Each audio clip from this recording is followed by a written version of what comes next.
નમસ્કાર મિત્રો, જય હિન્દ। હું છું ડીની ચૌધરી। ફરી એકવાર આપ સર્વેનું સ્વાગત છે આપ સૌની સૈયારી યુટ્યુબ ચેનલ ડીઆર ગુજરાતીમાં। તો મિત્રો, આ વિડીયોમાં વાત કરીશું જ્ઞાન સહાયક ભરતીની પ્રક્રિયા પ્રાથમિક અને માધ્યમિક બંનેમાં પૂર્ણ થઈ ગઈ છે। સાથે સાથે ઘણી બધી જગ્યાઓ જે છે તે ખાલી રહેવા પામી છે। ઘણી બધી જગ્યાઓ ઉપર જ્ઞાન સહાયકો હાજર નથી થયા। તો પ્રાથમિક અને માધ્યમિક શાળાઓમાં બીજો રાઉન્ડ યોજવા બાબતે જે બીજા તબક્કામાં શિક્ષકોની ભરતી કરવા માટે શિક્ષણ વિભાગની કવાયત હાથ ધરવામાં આવી છે એના વિશે સંપૂર્ણ અપડેટ મેળવીશું આ વિડીયોમાં। ચેનલ પર નવા હો તો સબસ્ક્રાઇબ કરી બેલ આઇકન પ્રેસ કરી નાખજો, એટલે આપણા નવા વિડીયોની નોટિફિકેશન મળતી રહેશે। અને જ્ઞાન સહાયક અપડેટ ટેલિગ્રામની ચેનલ છે, વોટ્સઅપનું ગ્રુપ છે, એમાં પણ તમને મળતી રહેશે। તો ચાલો વિડીયો શરૂ કરીએ।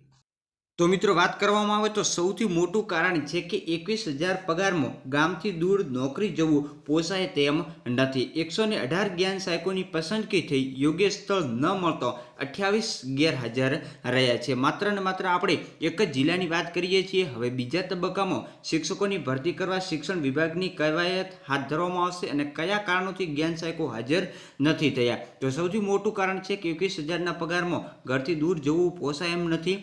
મનપસંદ સ્થળ ન મળતો પણ જ્ઞાન સહાયકો હાજર નથી થયા।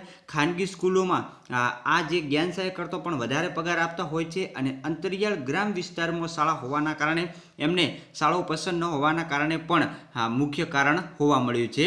સાથે સાથે આણંદ જિલ્લાની સરકારી અને ગ્રાન્ટેડમાં 220 માધ્યમિક શાળાઓમાં 118 જગ્યાઓ ઉપર જ્ઞાન સહાયકોની જે કરાર આધારિત ભરતી કરાઈ હતી, પરંતુ 1.5 મહિનાનો સમય વીતી ગયો હોવા છતાં પણ 28 જ્ઞાન સહાયકો હાજર નથી થયા। હવે બીજા તબક્કામાં શિક્ષકોની ભરતી કરવામાં આવશે। આણંદ જિલ્લામાં જ્ઞાન સહાયકોની ભરતી માટે શિક્ષણ વિભાગ દ્વારા ઓનલાઈન ફોર્મ સ્વીકારવામાં આવ્યા હતા અને આણંદ જિલ્લામાં ટેટ પરીક્ષા જે પાસ થયેલા જ્ઞાન સહાયકોની ભરતી કરવામાં આવી હતી, જેમાં ગ્રાન્ટેડ અને સરકારી 20 શાળાઓમાં પ્રથમ તબક્કામાં 118 જ્ઞાન સહાયકો જુદી જુદી શાળાઓમાં કરાર આધારિત ભરતી કરવામાં આવી હતી અને 1.5 મહિનાનો સમય પૂર્ણ થયો ગયો હોવા છતાં પણ 28 જેટલા જ્ઞાન સહાયકો પોતાની શાળાની જે પસંદગી કરી છે એમાં નથી હાજર થયા અને ખાનગી સ્કૂલમાં એમને વધારે પગારો મળવા હોવાના કારણે આજ દિવસ સુધી ગેરહાજર રહ્યા છે, જેને શિક્ષણ વિભાગે સર્વે કરી અને શિક્ષણ વિભાગ ગાંધીનગર ખાતે રિપોર્ટ કરવામાં આવ્યો છે।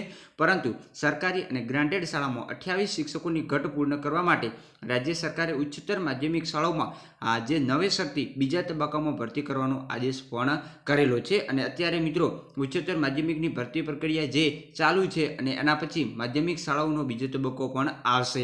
અને સાથે સાથે વાત કરવામાં આવે તો જે બીજા તબક્કામાં આણંદ જિલ્લામાં 28 જેટલા જ્ઞાન સહાયકોની ભરતી કરવામાં આવશે। તો બસ મિત્રો, આ જ રીતે તમામ જિલ્લાઓમાં જે મોટાભાગના જ્ઞાન સહાયકો ગેરહાજર હોવાના કારણે બીજા તબક્કા ટૂંક સમયમાં યોજવામાં આવશે અને ઉચ્ચતર માધ્યમિકની ભરતી પ્રક્રિયા પૂર્ણ થયા પછી જે માધ્યમિકનો બીજો તબક્કો આવે અને અંતે પ્રાથમિકમાં પણ બીજો તબક્કો યોજી અને જે પણ ખાલી જગ્યાઓ છે ત્યાં જ્ઞાન સહાયકોને મૂકવામાં આવશે। તો ફરી મળીશું નવી અપડેટ સાથે નવા વિડીયોમાં। ત્યાં સુધી જય હિન્દ, જય ભારત। Thanks for watching.